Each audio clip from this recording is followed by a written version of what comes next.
Okay, so it's really a great pleasure for me today to have Dr. Guo from Boston University. So her talk today is about guns in America, news and public opinion. I think several students were speaking about this talk, and they all expecting very much because they read Dr. Guo's article quite a while ago. So they are all very interested in it. So today it's really a great pleasure for me to have you. So for Dr. Guo, she is associate professor in the Division of Emerging Media Studies at the College of Communication, Boston University.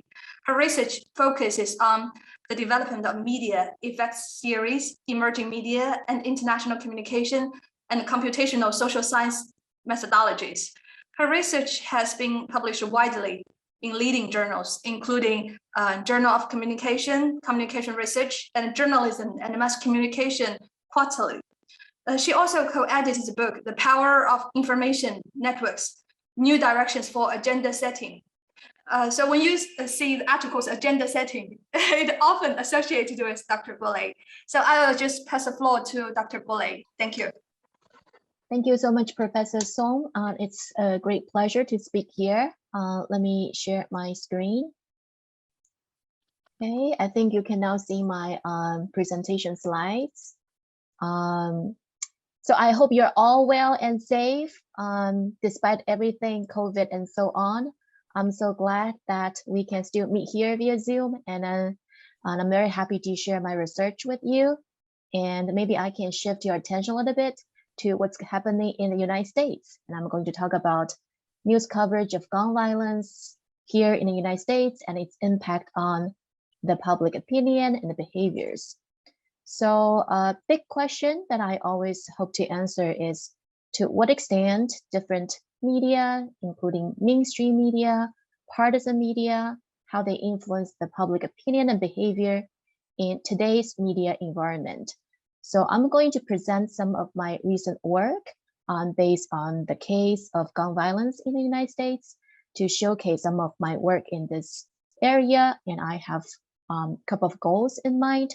So beyond the study itself, I would like to discuss how a classic theory, as you can guess, agenda setting is still relevant and useful to guide this type of research.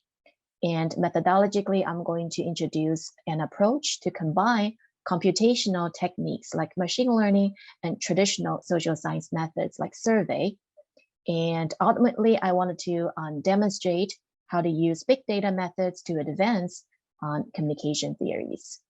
So if we have time, I'm also going to demonstrate an open sourced tool that me and my team have developed. It's called Open Framing AI. So you can also use that for your own big data analysis. So what I'm going to present today is based on a big project out of a research group that I co-lead here at Boston University. So the group is called AIM, Artificial Intelligence, Emergent Media Research Group. So the idea is that we want to apply the state-of-the-art artificial intelligence methods to the study of emergent media research. So we have a lot of people in our team, including students, faculty members, and even people who are working in companies at Boston. So we have comm scholars like me and my students, and we also have computer scientists, computer engineers at Boston University. So the idea is that we as communication scholars, we provide data problems, and computer scientists, they provide data hammers to help us to solve the problem. So again, the research that I'm going to present today is out of a project of this research group. So we have studied many different issues like climate change, immigration, and the one that I'm going to talk about is the gun violence issue in the United States.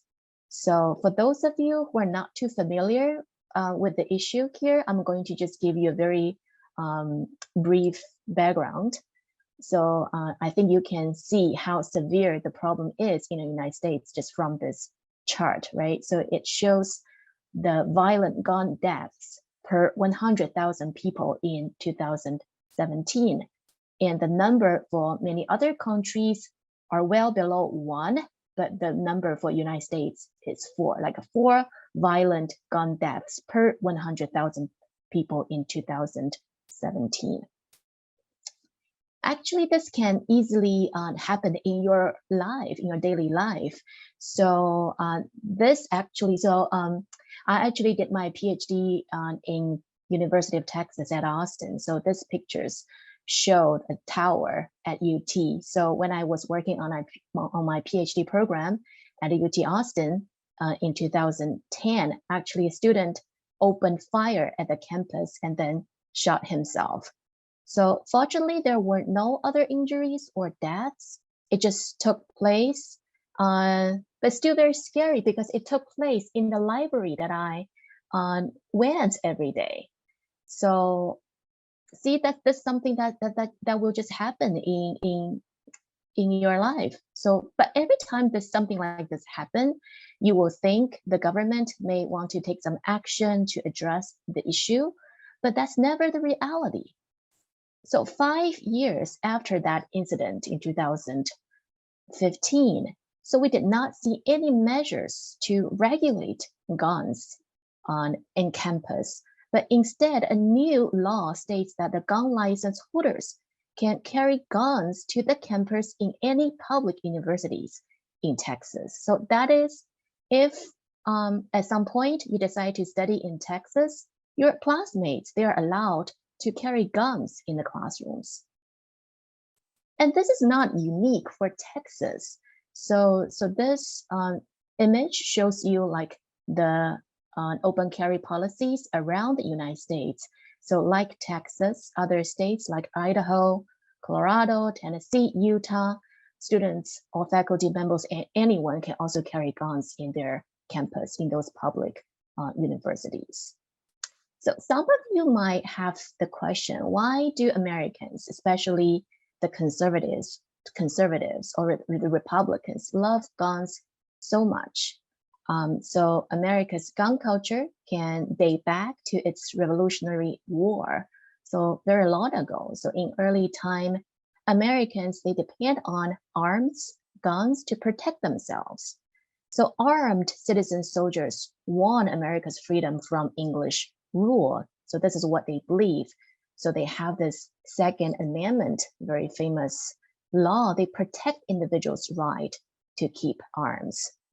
But in the United States, people think about the gun issue very differently. So many of you might know that there are 2 parties, political parties in the United States, the Republicans and the Democrats. So right now, most Republicans, conservatives, they support gun rights. They believe they use guns to protect themselves. And they always say, and there's a very famous saying, right? Guns don't kill people, people kill people. On the other hand, Democrats, they support gun regulations. And like in people in many other countries, this group of Americans, they actually believe the lack of gun regulation is the main reason for gun violence. So people think very differently in the United States. And actually this gap is increasing over time. So this chart shows you the shares of Republicans and Democrats who think the US should prioritize gun rights over controlling gun ownership. So basically the line shows you the number of people, the percentage of people who support gun rights.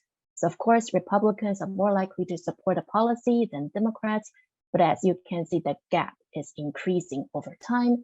That means it is a very polarized issue, and it's even more polarized nowadays.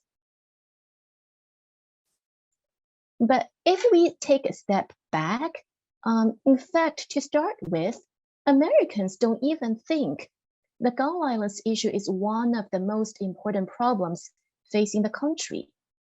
So if you look at this chart in 2018, so this chart shows you the percentage of people who think gun or gun control is one of the most important problems facing the United States nowadays, right? So the reason that we see an increase here is because February 2018, deadly mass shooting case, the Parkland shooting happened at the time. So you can see the percentage people who thought gun violence was a very important issue facing the country increased to 13 points, 13%, right? But people tend to forget about the issues very easily. And just to the end of that year, so you can see the percentage decreased to 1%. So again, not too many people even agree that the gun violence issue is one of the most important issues facing the country. So this is actually a very concerning issue. So if citizens don't even agree gun violence is an important issue to be tackled, then little pressure would be put on policymakers to take any actions. And this is actually a typical question that agenda setting scholars would want to address. So these are some of the questions, overarching questions that I wanted to answer through the project.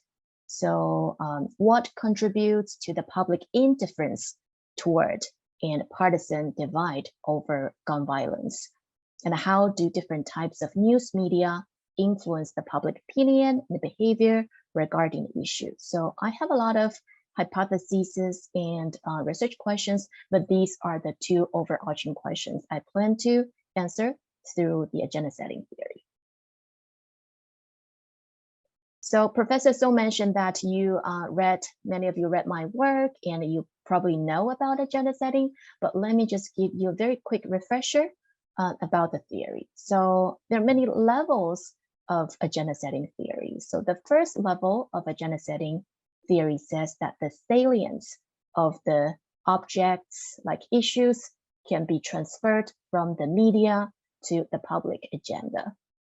So in other words, the more often the media talk about a certain issue, the more likely the public will consider a certain issue is important.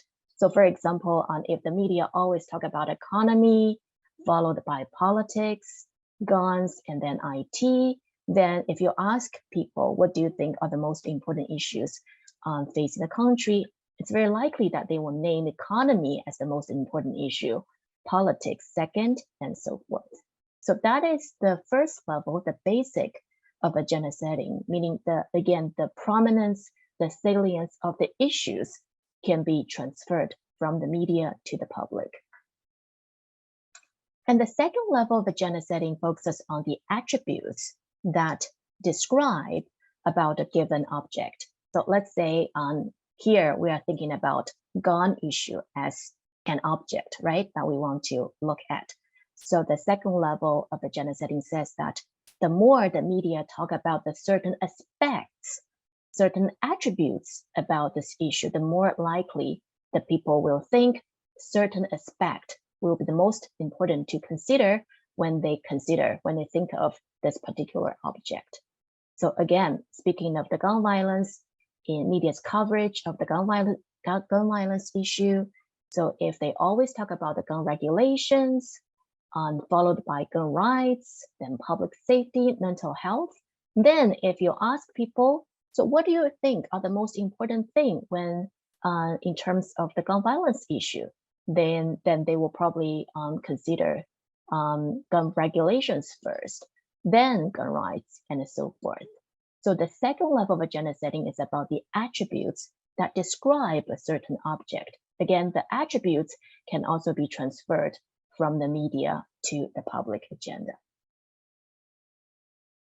And of course, we have now the third level of agenda setting. So that's something that I have developed along with my professor, mentor, Dr. McCombs, one of the founding fathers of agenda setting theory, now about a decade ago. So we further hypothesized that the associations between different objects and attributes can also be transferred from the media to the public agenda. Meaning if, for example, the media always associate, for example, mental health and the gun regulations, then the public will also think these attributes are associated. So we also published a book to talk about the third level of agenda setting, and we also called it the network agenda setting model. So for the study that I'm going to present today, I'm not going to talk about it because the project will focus on the first and second level of agenda setting. But if you are interested, I encourage you to maybe check out some of my work in this area, and you can also take a look at the book. It has a lot of, so the book includes on a number of studies that test the network agenda setting model in various contexts. Okay, so again, back to my research about gun violence. So the first thing that we will do is to look at the first and second level of agenda setting regarding the gun violence issue. So first, we want to see whether the media coverage of the gun violence will influence the public's perceived importance of the issue. That's first level, right? We assume the more the media talk about the gun violence, the more likely the public will think this issue is important. And we also look at the second level to look at how the media covered the gun violence issue and see if the attributes of the coverage can be transferred to the media, to the public agenda. So by the way, if you have any questions about what I talk about, feel free to just unmute yourself and ask questions. I'm happy to stop and answer questions if you have any. Okay, but of course we want to make some advancements, right? We want to advance agenda setting theory in several aspects. So first, in terms of the attributes, we look at some aspects that we talk about a lot, for example, gun rights, gun regulations, public safety, mental health of the gun shooters. And in addition to the attributes, the regular attributes, we are also considering episodic and thematic frames as attributes. So we want to see whether the media use of certain frames, these frames can influence the public opinion about the gun violence issue.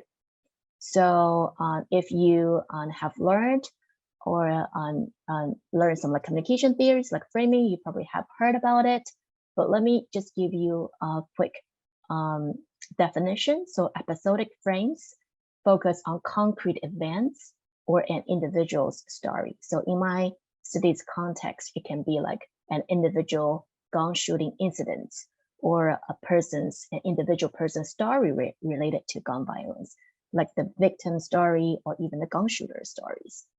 But thematic frames situate the story in broader context. So as the name suggests, thematic themes, right? So it this kind of stories, they are not talking about individual stories, they're talking about themes of the story.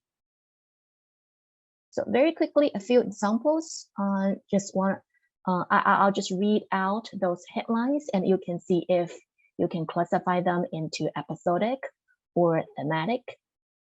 Man shot, injured with what was thought to be a toy gun.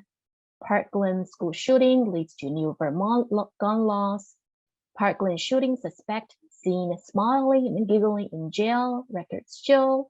White mental illness can't predict mass shootings. So here, if you look at like a man shot, that one and this one, so those are episodic frames, right? They're talking about individual incidents. But when you're talking about the gun laws and when you talk about certain aspects of the issue like mental illness, so you put the incidents into a context, right? So these two will be thematic framed headlines. And based on the literature, we know that episodically framed stories tend to have stronger emotional appeal. And we hypothesize that episodically framed articles might be more likely to lead to agenda setting effects. And this is actually particularly relevant in a polarized environment because many people, they already have their existing beliefs about the gun violence issue, right? Either support the gun rights or not. So if you want to just make a lot of arguments, they might not want to listen to you. Instead, if you want to show them stories, show them incidents, that might be more easily to change their mind. So this is one set of our hypotheses. So we want to look at how different frames as attributes will be leading to different media effects. And the second advancement that we want to look at is different media agenda and different public agenda. Because if you look at the existing literature about agenda setting, this type of research, they usually look at the mainstream media, like mass media, and they usually put the public as a whole to look at how general media influences general public opinion. But of course, the current media environment is very fragmented, and people might have very different media diets, right? People consume news from a variety of different media outlets. So in this study, we want to look at how different types of media will influence the opinion of different type of publics, meaning people holding different views. And here I must introduce a relevant concept called selective exposure. So that theory suggests that people actively look for media channels with content that they already believe. So in our context, we probably will assume, right? So Republicans, they might be more likely to consume news from Republican media like Fox News, and Democrats might be more likely to watch or read liberal Democrat media like CNN and MSNBC. But if we look a step further, probably there might be selective agenda setting effect, meaning different types of media will also have different media effects on different types of people based on their political views. So if we apply this idea to our research context, I think it's very natural to assume that maybe conservative Republican media will have a stronger agenda setting effect on conservatives, and liberal media might have a stronger agenda setting effects on liberals, meaning that, so for example, if the conservative media discuss a gun violence issue, that might be more likely to change the opinion of conservatives rather than liberals. And in this study, we call it selective agenda setting effect. And that is the second advancement we want to make. So, and the third one we want to look at, in addition to the media's effect on the public opinion and attitudes, we want to further ask whether the agenda setting effect will lead to any actions. So we want to look at the consequences of agenda setting effect. And this is the third advancement that we want to make through this research. So again, traditionally on agenda setting research, they look at the media effects on the public opinion and attitudes. But based on the earlier literature of agenda setting, so the normative goal of agenda setting also includes the change of public behavior. So normatively, many agenda setting scholars believe that it will be very important for the news media to build consensus, meaning to build a shared agenda among citizens by prioritizing certain issues. And that's not enough. And it's also important for the media to encourage people to take some actions toward fixing the problem. So for example, in our case, right, it will be important for the media to first share the agenda, build a consensus among the public that the gun violence issue is an important issue. And further, it will be important for the media to encourage people to take some actions regarding the gun violence issue. And there are many actions that we can think about. In previous literature, people also look at, for example, voting behavior, demonstrations, things like that. And in this study, we specifically look at individuals' political expression on social media as a type of action. So in the United States, social media such as Twitter and Facebook provide a platform for citizens to discuss their thoughts about various issues, including the gun violence issue. So the idea is that if the news media are powerful enough to encourage citizens to discuss the gun violence issue on social media, on those public platforms, and maybe the public opinion can influence policy making to some extent. Okay. So I'm not going to list all the hypotheses and research questions in this project, but I'm going to this chart summarizes what we plan to do in this project. Again, we look at the first, second level of agenda setting, and in terms of the attributes, we are going to look at not just the regular attributes, but also episodic, thematic frames as attributes. And for the media agenda, we will look at not just mainstream media, but also partisan media, including Republican media, Democratic media. And for the public agenda, we are going to look at people like who support Republican Party or conservatives, and also people who support Democratic Party, liberals. And in addition to the media agenda setting effects, we also are going to look at the consequences. One of the consequences of agenda setting effect, which is social media expression as a type of action. So this are the summarizes what we are going to look at in this study. Okay, so now I'm going to turn to the research design of the study. And before I talk about the specific methodologies, I wanted to point out that in the existing literature of agenda setting research, most of the scholars look at this media effect at the aggregated level, meaning they just look at the media coverage of different issues as a whole, and they look at the public opinion as a whole. For example, many people actually use the MIP polls, most important problem polls, right? So this is aggregated public opinion.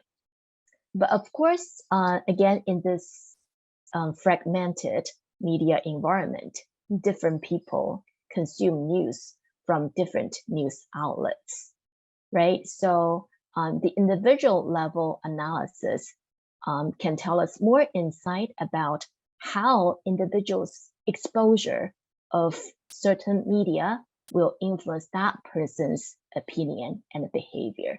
And this is something that I'm going to talk about in today's research.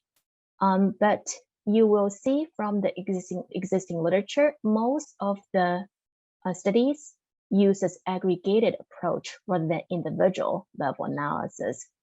That's because the challenge is that right now, if you're looking at media outlets, there are tons of them there, right?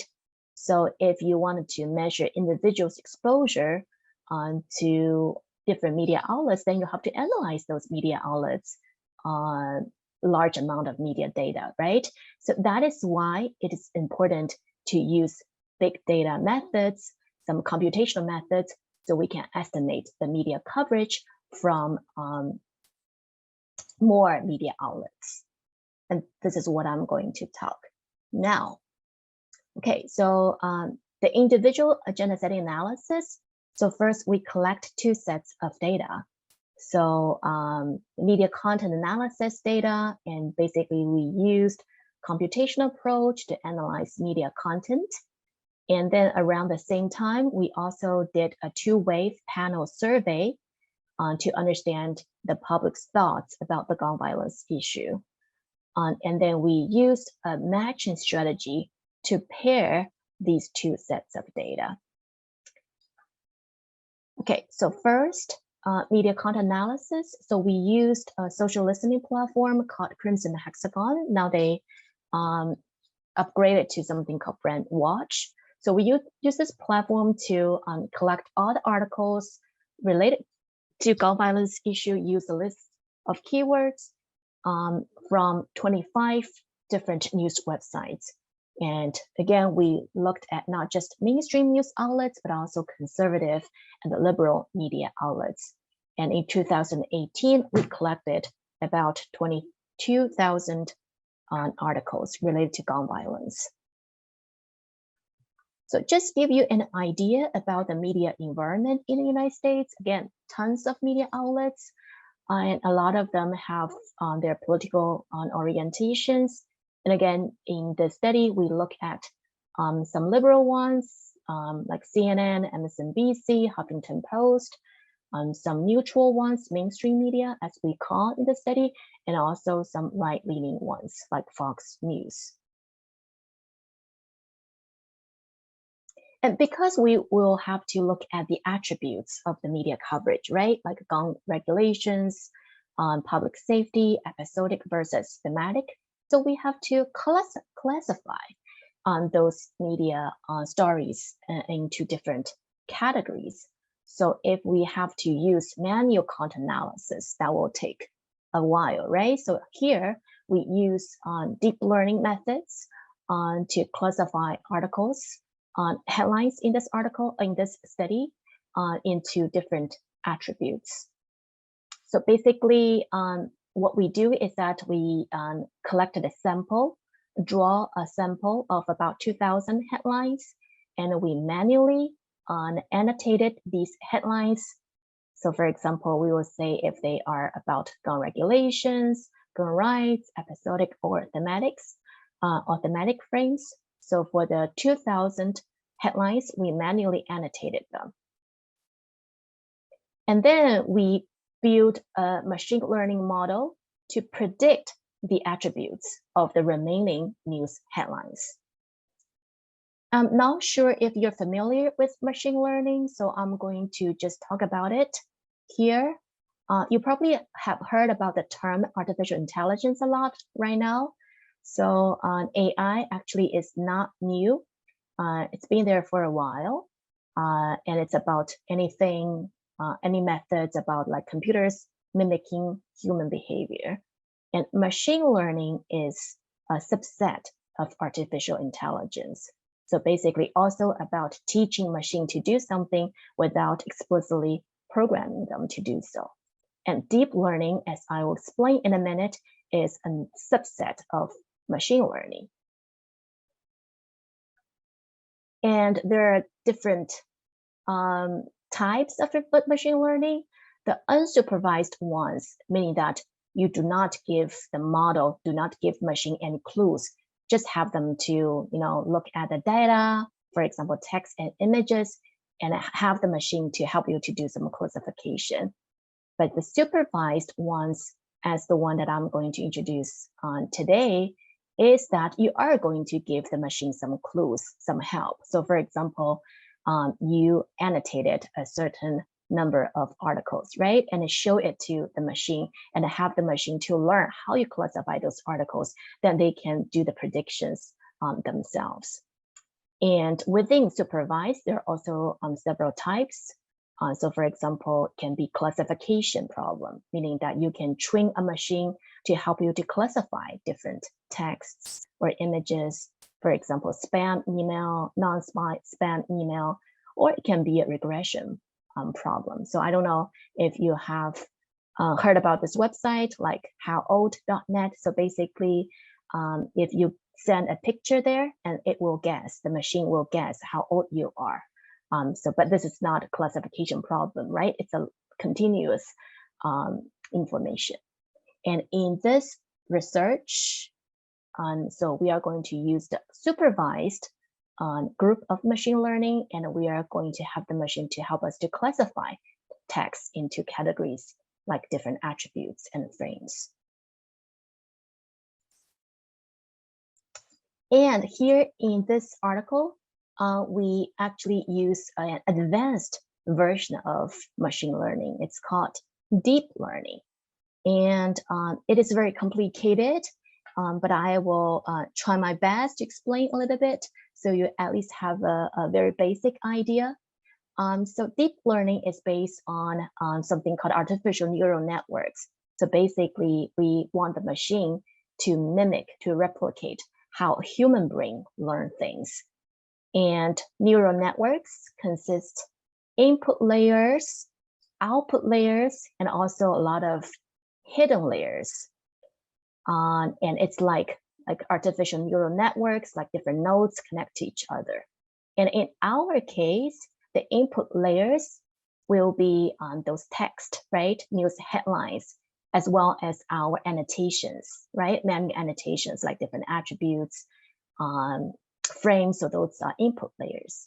So we input the information to the model, and based on some computation, the output layer will help us to predict things, meaning that if you give them the machine a new article, new headline, it can help us to classify things into the attributes or frames as we have defined. So, but the neural network itself, it is a black box, very complicated. But in order to make it to work, you need to have a very large data set, and you need to have very large amounts of computational power. So the model that we've used in this project is called Burt. It's abbreviation for bidirectional encoder representations from transformers. And in the NLP world, NLP means natural language processing, which refers to text analysis. So in this world, Burt is a very influential deep learning model because it is superior to other text classification model because it represents words considering their relationships and the context of communication. So if you have heard about some of the other classification models, they actually use a bag of words model, meaning they just treat words separately without considering their relationships. But Burt is very good to consider the relationships between the words. So they can know the nuances of the text. And in order to train a Burt model, and they actually have trained a model based on very large amount of text, like books, Wikipedia pages. But for us, it is not very easy to build a very powerful model with Burt, right? Again, as I said, that you need to have a very large data set. So we have 2,000 headlines, that's and 43,000 articles in total. That's not a big data set, right? And you also need a large computational power. So what do we do if we cannot build a model from scratch? There's something called transfer learning, meaning that we can transfer the insight from Burt to our project, our own project, and add the insight from Burt to our supervised machine learning model so as to improve the accuracy of prediction. So to put it simply, the machine will first learn some knowledge, insight from Burt, and then it will learn how we classify texts into different things. And that will further improve the classification on accuracy. So let me give you examples. So let's say if you have a lot of emails, right? And your ultimate goal is to classify them into spam emails and not spam emails. And you have a limited data set. So what do? You can annotate a sample of emails, classify them into spam, non-spam, right? But one thing you can do is that you can pre-train a model using Burt, meaning that have the machine to learn some insight from Burt. So now you already have some ideas about how words are related. And on top of that, you introduce your own classifier, right? So you have some annotations to classify the emails into spam and non-spam and put them together, and the model can predict predictions and based on a lot of research, and the accuracy is very higher than other classification models. So Burt can do a lot of different things. So for example, if you have a sentence and like unfinished sentence, right? And the Burt can actually help you to predict, can help you to finish the sentences. And based on the traditional AI lab, the percentage of accuracy is 60%, but human can achieve 88% accuracy, and the Burt model can achieve the accuracy very similar to human level. accuracy. So I don't know if you use this feature from Gmail. So if you type a sentence, right, and it will actually suggest some wordings for you, right?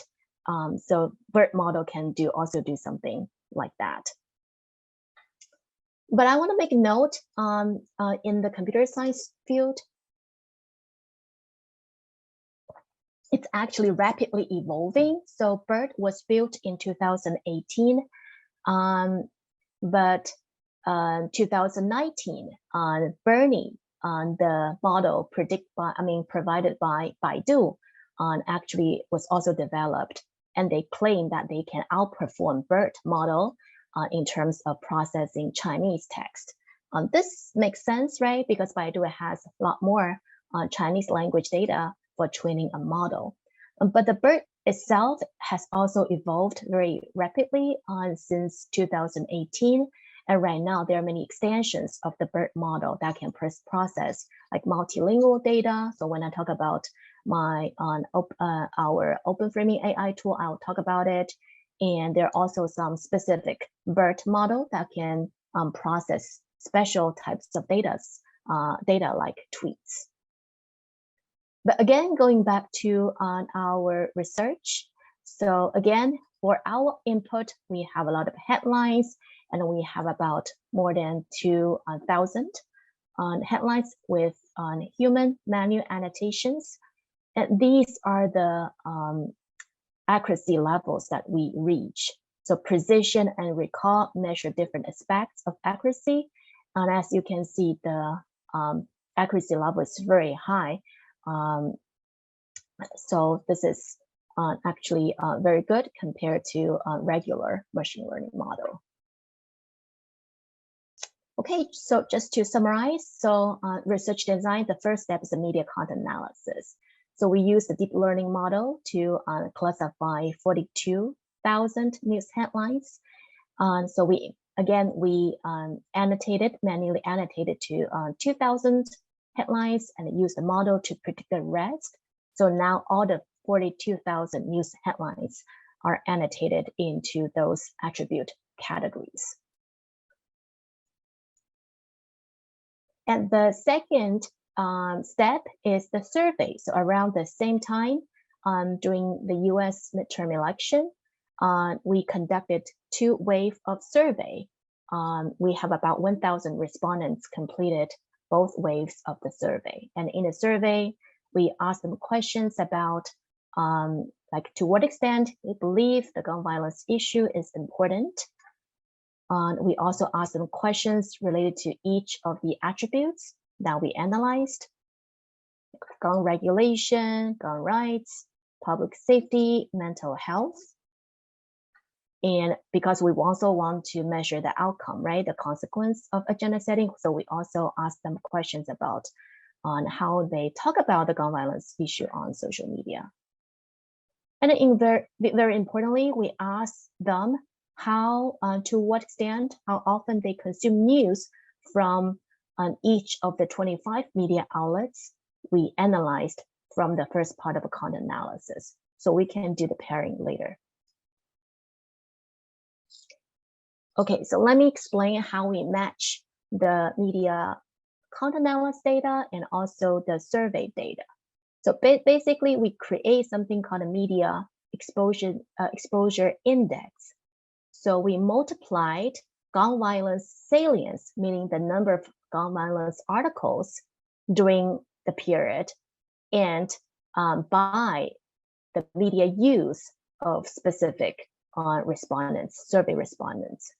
So let me give you an example. So let's say a respondent X, he did the first survey on this date and finished the second survey on this date. So we look at the number of gun violence articles on, for example, New York Times between the 2 surveys, finishing dates, right? And remember, in the survey, we also asked them how often they consume news from New York Times, right? So it can be never, really, sometimes, often, always, and represented by different numbers. So let's say during this time period, 100 articles published about gun violence on New York Times. And if the person says he or she always read news from New York Times, so 100 times 1, that's 100 for that person's New York Times gun violence exposure index, right? So if this person says sometimes, then 100 articles times 0.5, that's 50, right? And that person's media exposure of gun violence on New York Times will be 50, okay? And remember, we have 3 groups of media outlets. So for mainstream media, we just add up all the specific media exposure indices. And also we have a mainstream media exposure index. And we also have conservative media exposure index, liberal media exposure index.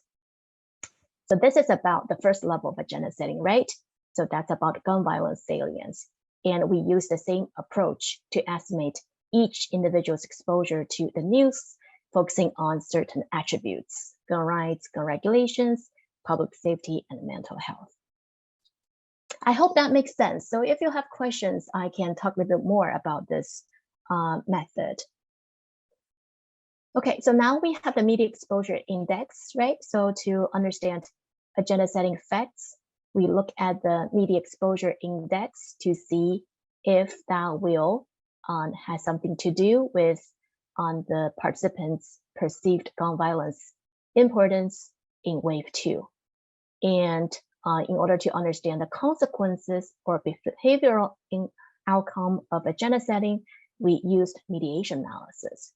So we look at the media exposure index to see if that will influence the change, lead to the change of individuals' perceived gun importance, and which will in turn change influence their social media expression related to gun violence.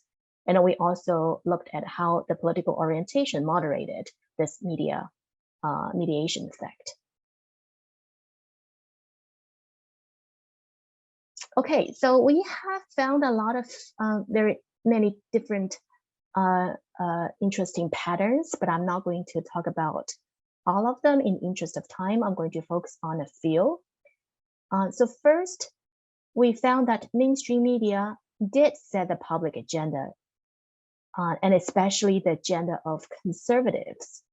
So meaning that the more the conservatives are exposed to mainstream media's on the coverage of gun violence, the more likely the conservatives will believe that gun violence is an important issue. And we also found that frames do matter, and in particular that the conservatives, the more they are exposed to the episodic framing of the gun violence issue in the mainstream media, the more likely they would consider the issue as important. So this is in line with our hypothesis. Episodic frames work, right? Again, this may be because many conservative leading citizens, they already have a very strong opinion on the gun violence issue, like they support gun rights, right? So it will be very hard to persuade them if you wanted to make arguments, if you want to present themes, if you want to present a context. They are not going to listen to you. Instead, episodically framing has a personal and emotional touch, and that might be more effective in this case. And if we look at this chart, so on the x-axis represent the public's mainstream media episodic framing exposure. Remember, we have this index, right? And y-axis represent their perceived importance of the gun violence issue. So for people who had a low degree of exposure, of course, liberals were more likely to consider the gun violence as important, more so than the conservatives. But for the high exposure group, they actually attach very similar level of importance to the gun violence issue. So we probably that might indicate mainstream media may have this bridging effect to some extent. So although we always talk about the trend that people don't believe news anymore, right?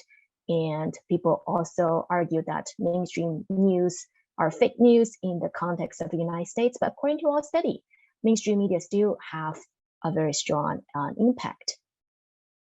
And actually, we also found significant mediation effect, meaning that the effect of mainstream media not stops at the cognitive or attitudinal level. So we found that the increase of mainstream media exposure will lead to the increase of perceived issue importance, which in turn will even increase the social media expression about the issue, meaning that mainstream media are still very powerful. They not only influence the public opinion, but they can also, to some extent, influence their behavior. And about partisan media, different than we hypothesized, we actually did not find any agenda-setting effect of partisan media. So in other words, there's no selective agenda-setting effects. But we also found some interesting patterns. So for example, we found that conservative media had agenda delaying effect, meaning that the more the respondents are exposed to conservative media, the less likely they will think the gun violence as important. So to some extent, this is not too surprising because this is in line with the conservatives, Republican Party's defensive positions about the gun issue, right? So the more you are reading, listening conservative media, the less likely you think gun violence is an important issue in the United States. And we also found very interesting, this effect is actually stronger on liberals. So this is what we call cross-cutting effects. Many reasons that might help us to understand the result. Maybe we can attribute to the ceiling effect, meaning that the conservatives already thought the gun violence issue is not important. So more media exposure would not help because their score on the perceived importance was already very low, so it cannot be lower, but there's more room for the liberals to have their opinion being changed. So that might be one of the reasons that can explain our finding.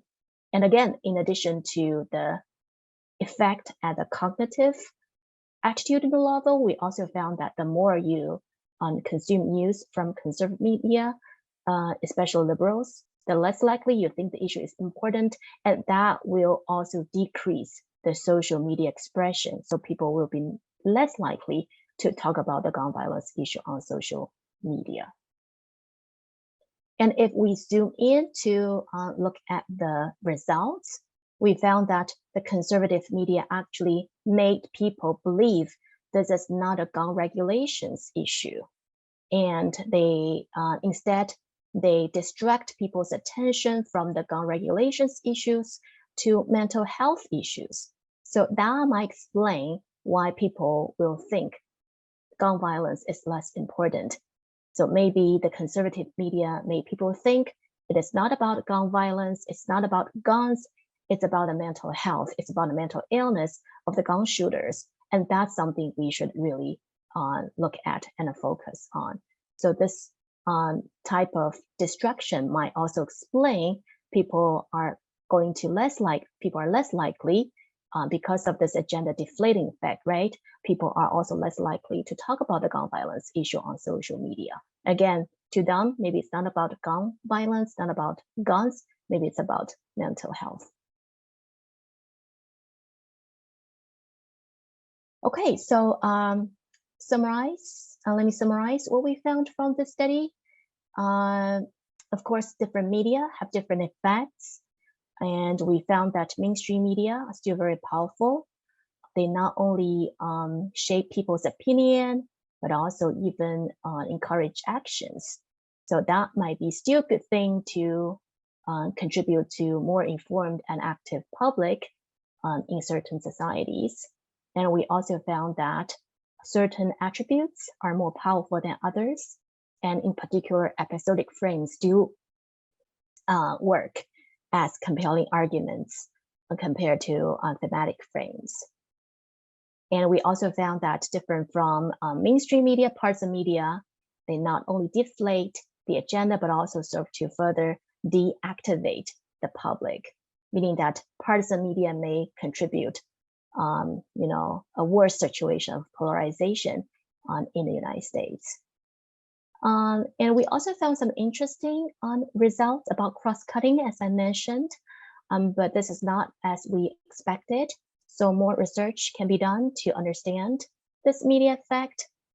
And finally, I think similar thoughts, similar frameworks, can also be applied to maybe the Hong Kong society, because the media environment in Hong Kong is also sort of polarized. There are like pro-established media here and also pro-democracy media, and that might also help us to understand the media effect in the Hong Kong society. Actually, I have been collaborating with Professor Chen in the Chinese University of Hong Kong, so we also have done some research to understand agenda setting in Hong Kong. So if you're interested, you can also take a look at my work in this area. And I see a question here.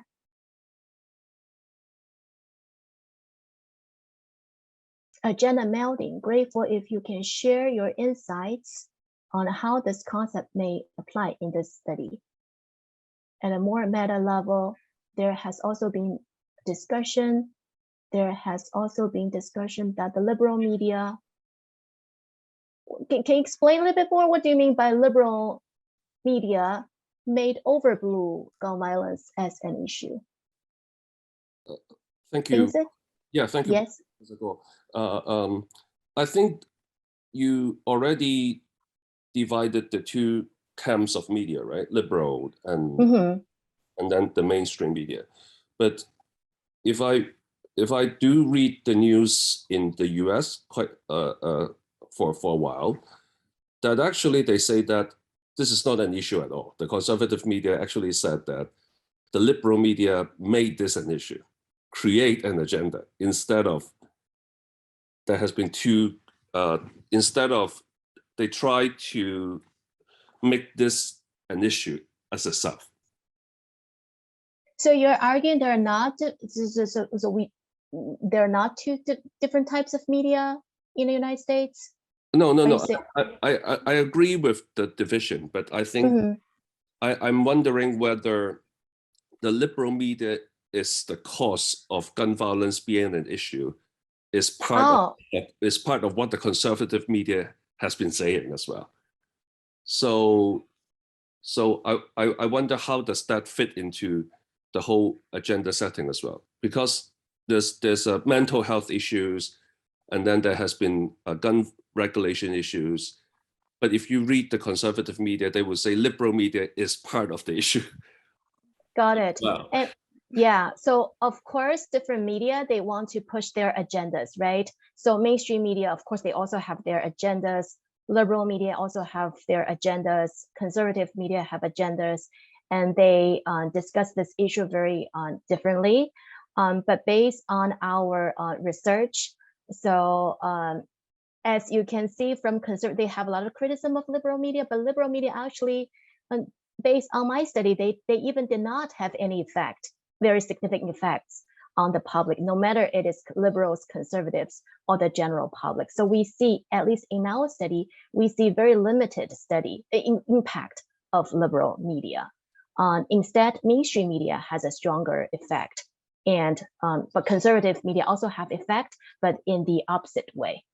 In other words, the liberal media might want to do something, right? They want to shift the attention. They want to, frame the gun violence issue in a way they want to. But unfortunately, based on our study, their agenda setting effect is very limited. Okay. But again, that's based on the study in 2018. So of course, things are different right now. True. Thank you very much for the question. So again, you can leave your questions in the chat, and we can also just talk. But I just want to, I just have a few slides about the study and also the tool that I want to briefly talk about. Sorry to interrupt you, Lei. I think someone just raised his hand. Yeah. Okay. Please go ahead. Yeah, I think it's. Yeah, I was the one raising hand, but I just wanted to add to the question. But it was the same as the question asked before. But also, like, I just wanted to know that, are you grouping, like, how is this grouping working? So you're saying at the one point mainstream media, right? Whereas also a lot of this so-called liberal wing media is mainstream media, right? Like CNN, for example, which you said at the beginning of the presentation. I mean, these are also like, so what is this classification? How does it work? Like, what is the difference between, like, liberal media can also be mainstream media, if I'm not wrong. Right. So if you remember seeing the slide, so there are a lot of reports, research in the United States about the political orientations of news outlets here. So this is just one of the reports that we checked. And so basically, there are liberal, and this is a spectrum, right? And there are, of course, not like clear-cut grouping. But we just read a lot of reports and put, left-leaning as one group, near central as a group, like mainstream media, and also right-leaning as a group. But again, so one of the studies is actually already published. And if you look at the appendix, so you can see how we group media into the three groups. But again, I agree with you on it's very hard to have all the media outlets into very clear-cut groups. But we again read a lot of reports and then use that to guide our grouping.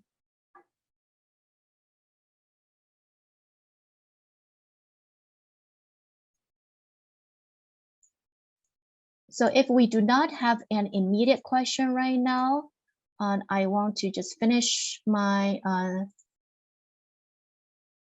slides. So beyond the findings, right? So I hope I did I sort of introduce like how convince you how we can use big data analysis, not just for the big data, but also for theory building, like how to use big data analysis to advance a classic theory. And I also introduced a method to combine computational methods and traditional communication methods like survey, but a lot of directions that we can go about in the future. So for example, some of the work that I've been working on is to combine the digital trace data and survey and so forth.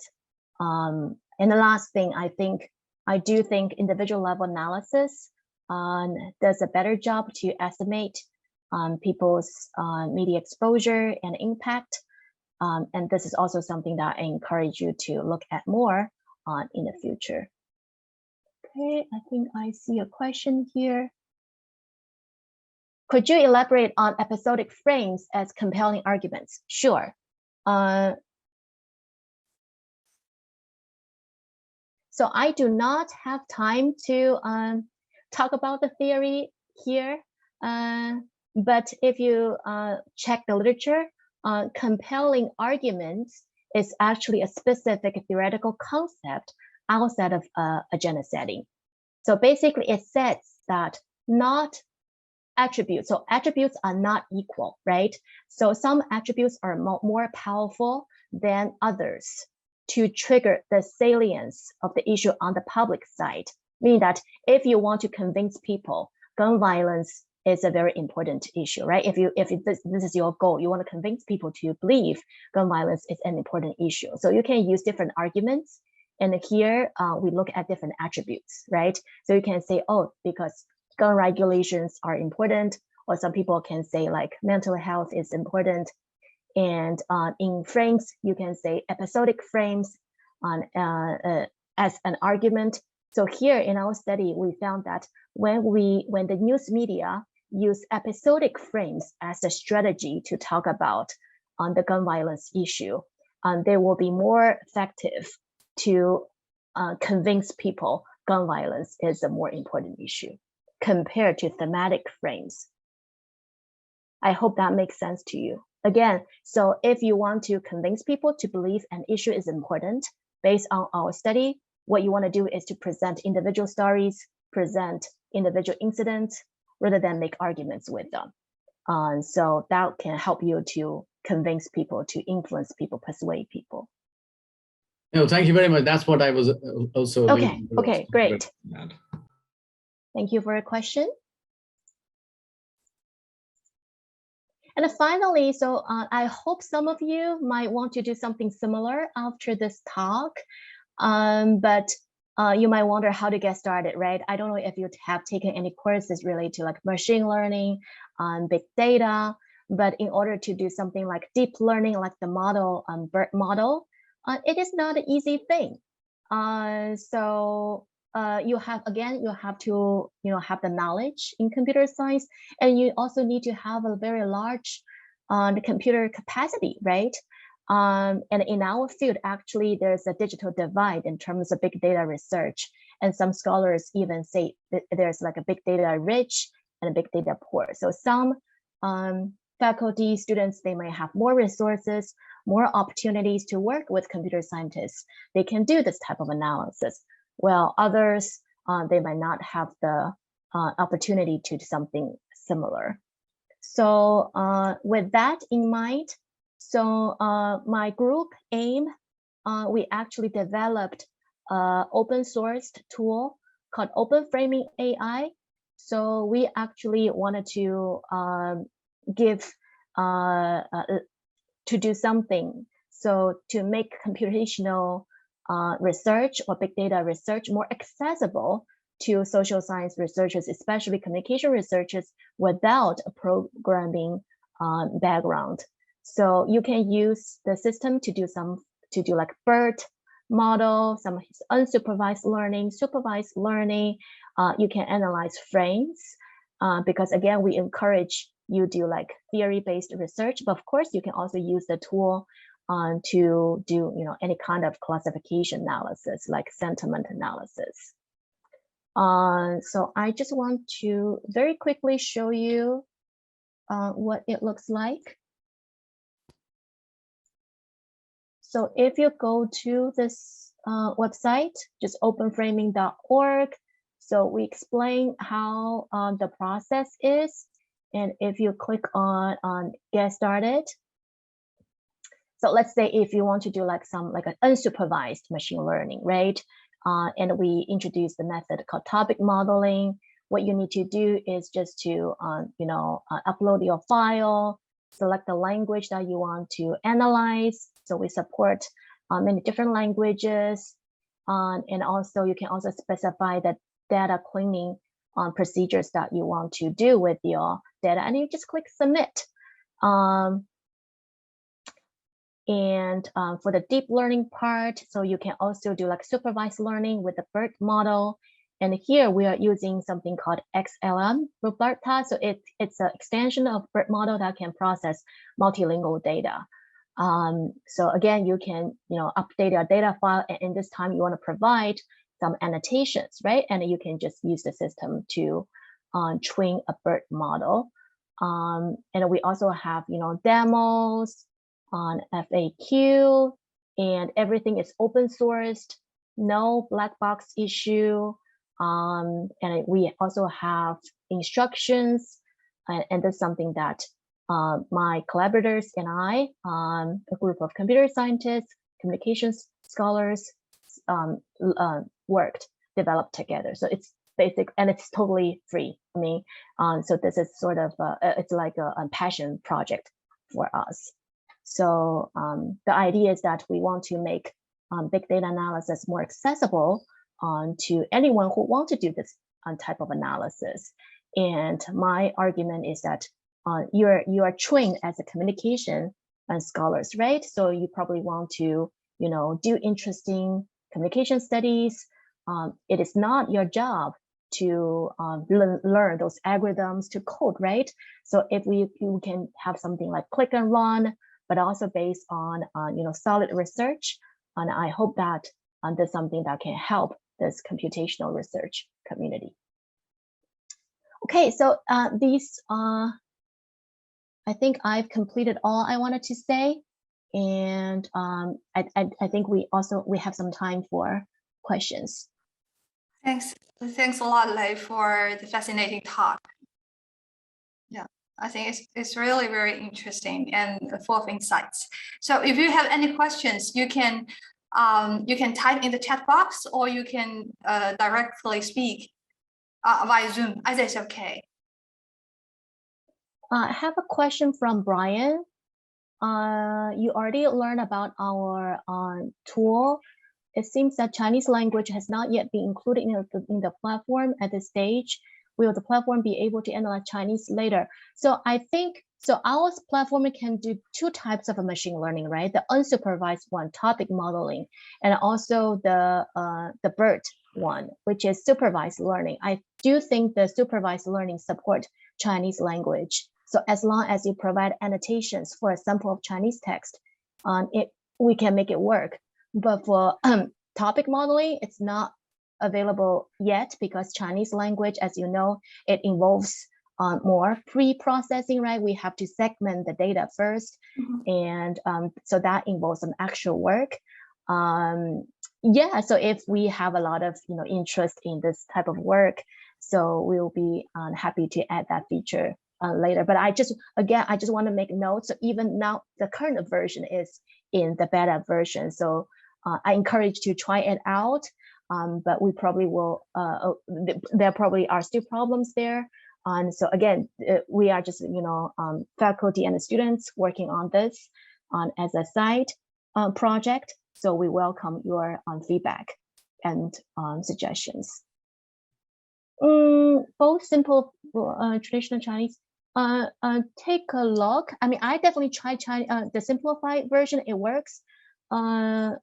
Not sure about traditional one. It might work too, but even if it doesn't work, I think you can just easily convert it to simplified version. But double check. So so for that model, we didn't build a model itself. So XLM Roberta, it is a multilingual model, Burt model developed by another group of researchers. So check out their work to see if different versions of Chinese is doable there. Thank you for the question. Yes, Rajat.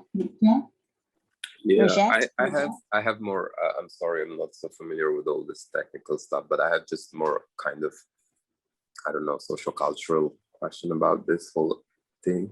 Like, I mean, I don't know. It's just what I feel. I think there is more and more this kind of disillusionment, right, about this. As you already said, there is not a clear division about which mainstream media lies on which side, and it's also kind of always floating on certain issues. Some news channels are more regressive than the others, and it's always kind of surprising sometimes. You have Fox News, which comes up with something completely blatant. And anyways, what I'm trying to say is that there is this certain disillusionment, right, that in the end, both of these camps of right or left or democratic or republic or liberal or conservative media, that they're both in the end trying to maintain certain kind of status quo, right? And in this kind of environment, there is a whole demographic of audience, people who are completely switching to other forms, right? Where social media is emerging as one, which is also, again, seeing this kind of dichotomy. So you have also on social media, you have which is getting very, very polarized. But in the sense, like, shouldn't this also be one of, because from, if I understood correctly, like you talked about how like social media is just somewhere where all of this is presented, right? But not where all of this could also be influenced and created and could be engaged in as well. Can you repeat your question? So what is your question? Yeah, like what I'm trying to say is like, isn't social media also one of these places where these things can be engaged in? Yeah, like not just because from what I understood, you talked about, okay, how people are influenced by the mainstream media and how this is projected onto social media then. But I think it also works the other way. I mean, okay, it doesn't work the other way around, but there is a lot of engagement on social media, and especially from these kind of younger generations, Gen Z, for example, who are completely disillusioned by both of these camps, you know, that they do not believe, because they understand that they're both trying to establish certain status quo. So they're completely switching to other forms of media. And there is a whole engagement about these issues there as well. Totally. So I definitely think there is a line of research. I heard some echo. Would you mind maybe mute yourself? Thank you. So totally, I think people, other researchers, they also look at, you know, how people are influenced by messages that they see on social media, right? So there's even an effect called news find me, right? So people don't actively consume news anymore from those legitimate, I mean, whatever you call it, traditional legitimate media outlets. They just, you know, consume news from anything that they see on social media from their friends, right? So, but for me, I was a journalist. So I'm still interested in the impact of journalism, no matter it is from traditional media or like news websites. And I also looked at, so if you look at social media, right, and there are also news media, news outlets, they do have accounts on social media, right? So in my other research, I also looked at the impact of news outlets, their accounts on social media, and how they influence the public's opinion. So I think from my research, at least controlling everything, so we still found that no matter, again, we have a lot of, as you said, we have a lot of even stereotypes about media, right? And if you have heard, I don't know if you have heard about people really don't trust, there are a lot of reports here that people don't trust media at all. There are a lot of fake news and liberal bias, all kinds of things. But at least based on my empirical study here, we found that as long as you are exposed to media messages from those media, you will be influenced by it. But again, I agree with you. So if you look at like how they affect reversely, like how social media influence the public opinion, that might be another interesting question to look at. And you can even compare, right, how what kind of messages from media, messages from your friends, and which is more powerful to change your opinion. But again, so based on this empirical research, controlling all effects, mainstream media are still powerful in influencing people's opinion, at least in terms of this gun violence issue. Thank you for your comments. I hope that at least answers your questions to some extent. Okay, then if no more questions, let's give a big hand to Dr. Guo Lei. It's really a really fascinating talk. Thanks so much. Yeah. Thank you so much for your invitation. I'm happy to answer questions. You have my email, so I'm happy to answer questions if you have any more later. And I'm happy to answer any questions about open framing AI. I encourage you to try it out, and we welcome your feedback. Thank you, everyone. Okay, thanks so much.